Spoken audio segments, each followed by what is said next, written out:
घोसी उपचुनाव में शानदार जीत के बाद चाचा शिवपाल की हर तरफ तारीफ हो रही है।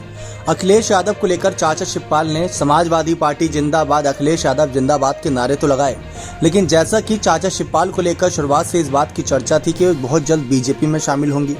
प्रचार के वक्त घोसी में ओपी राजभर ने भी यही कहा था कि चाचा शिवपाल आने वाले वक्त में कई विधायकों के साथ बीजेपी में शामिल होंगे। लेकिन क्या ये सिर्फ हवाई बातें थी या इसके पीछे कोई सच छुपा था? इससे पहले कई और बीजेपी के नेता और खुद मुख्यमंत्री योगी आदित्यनाथ उनको कह चुके हैं कि आपका बीजेपी में स्वागत है।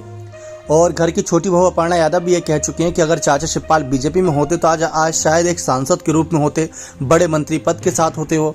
सपा में क्या उनकी अहमियत है? सपा में एक महासचिव के पद पर है, राष्ट्रीय महासचिव के पद पर, एक विधायक के रूप में जाने जाते हैं। लेकिन सबको पता है कि चाचा शिवपाल की सियासी ताकत कितनी है। अब घोसी उपचुनाव तो समाजवादी पार्टी ने जीत लिया, लेकिन हर कोई यही कह रहा है कि ये सपा को एक जीत दी गई है ताकि आने वाले वक्त में अगर बीजेपी कोई बड़ा चुनाव जीते तो कल को सपा ये ना बोल सके कि ईवीएम की गड़बड़ी का मुद्दा तब आपने उठाया था, लेकिन अब जब जीत गए घोसी तब आपने नहीं उठाया, और जब दोबारा हार गए तब आपने मुद्दा उठा दिया। तो वो एक कहने न सुनने की बातों को रखा है ताकि घोसी को जीत दी गई हो। लेकिन इन सब के बीच चाचा शिवपाल के फैसले की बात जान लेते हैं कि क्या वो बीजेपी में जाना चाहते हैं या नहीं, क्योंकि अभी लोकसभा चुनाव बचा है। सर्वे ये दावा कर रहे हैं कि अगर ऐसे ही सब कुछ चलता रहा और अगर आज चुनाव होते हैं तो तीसरी बार मोदी सरकार आएगी। लेकिन वहां पर अपने आप को चाचा शिवपाल कहां खड़ा देखते हैं? नेताजी तो एक समय पर रक्षा मंत्री रह चुके हैं, तो चाचा शिवपाल अपने आप को कहां देखते हैं? अब बात जब आई थी तो चाचा शिवपाल ने साफ कहा था कि बीजेपी एक ऐसी पार्टी है जो नेताओं का इस्तेमाल करती है, उनका दल बदलवाती है, उनका ईमान गिरा देती है, उनको खरीद फरोख्त करती है, उसके बाद जब काम निकल जाता है तो उनको साइडलाइन कर देती है।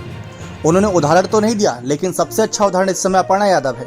भले उन्हें आने वाले वक्त में कोई बड़ी जिम्मेदारी मिले, लेकिन जो ये वक्त गया है 2022 के पहले का, जब विधानसभा चुनाव से पहले वो शामिल हुई थी उम्मीदों के साथ कि उनको टिकट मिलेगा, वहाँ उनको टिकट नहीं मिला। एमएलसी चुनाव में टिकट नहीं मिला, फिर आए यहाँ पर नगर निकाय चुनाव, वहाँ टिकट नहीं मिला। तो चाचा शिवपाल जानते हैं कि बीजेपी सिर्फ फ़ायदा उठाना जानती है, जब फ़ायदा निकल जाता है तो उसके बाद किसी को नहीं पूछती। अब देखते हैं ओपी राजभर को क्या मंत्री पद मिलता है। ओपी राजभर ने जिस तरीके से घोसी में प्रचार प्रसार किया, इस हार को बीजेपी को तो नाम दिया ही नहीं जा रहा। सब कह रहे हैं कि ओपी राजभर और दारा सिंह चौहान हारे, तो ये अलग ही मामला बन गया। लेकिन चाचा शिवपाल एक बात तय है कि अब सपा में ही रहेंगे। नेताजी के निधन के बाद भी उन्होंने कहा था कि मैं सपा में ही हूँ, अब सपा छोड़कर कहीं नहीं जाने वाला। प्रसपा पार्टी का विलय करा दिया सपा में, यहाँ तक कि उन्होंने। तो अब चाचा शिवपाल मुश्किल है सपा में जाएं। बाकी लोकसभा चुनाव के लिए अखिलेश शिवपाल यादव को भी कोई बड़ी जिम्मेदारी देंगे, किसी सांसदीय चुनाव लड़ाएंगे आजमगढ़ या किसी और सीट से। देखते हैं क्या फैसला रहेगा। बने रहे चैनल के साथ। बहुत बहुत धन्यवाद।